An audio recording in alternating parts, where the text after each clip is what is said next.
The Sanhedrin's decision to send Jesus to Pilate, a verdict that assured almost certain execution, stunned Judas Iscariot.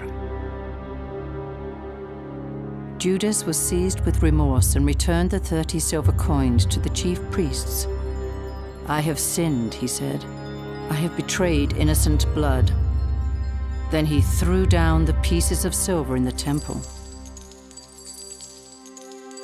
Like other key events in the Passion story, Judas's return of the price of Christ's betrayal had been predicted by the prophet Zechariah centuries earlier. So I took the 30 pieces of silver and threw them into the house of the Lord.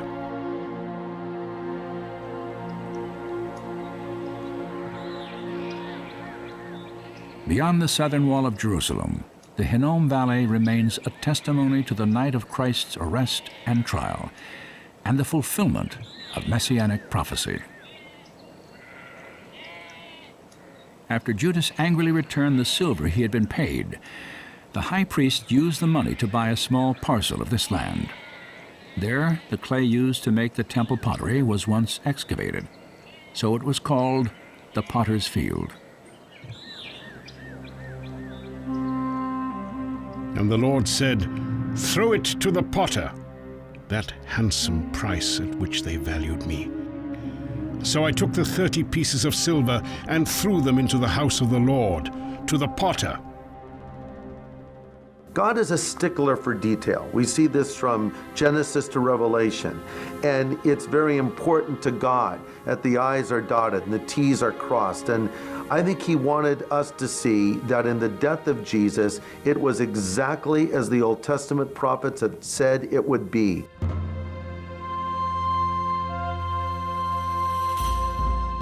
For the mouths of the wicked have opened against me.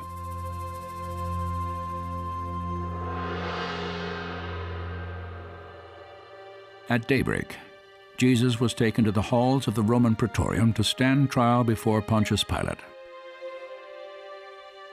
The Jewish religious leaders wanted Pilate to order his immediate execution.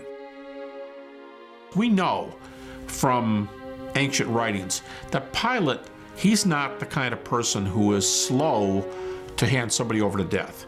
He's not somebody who, oh boy, I don't know what to do. I'd really rather not kill this guy. I don't want to shed blood innocently. I don't think that's Pilate.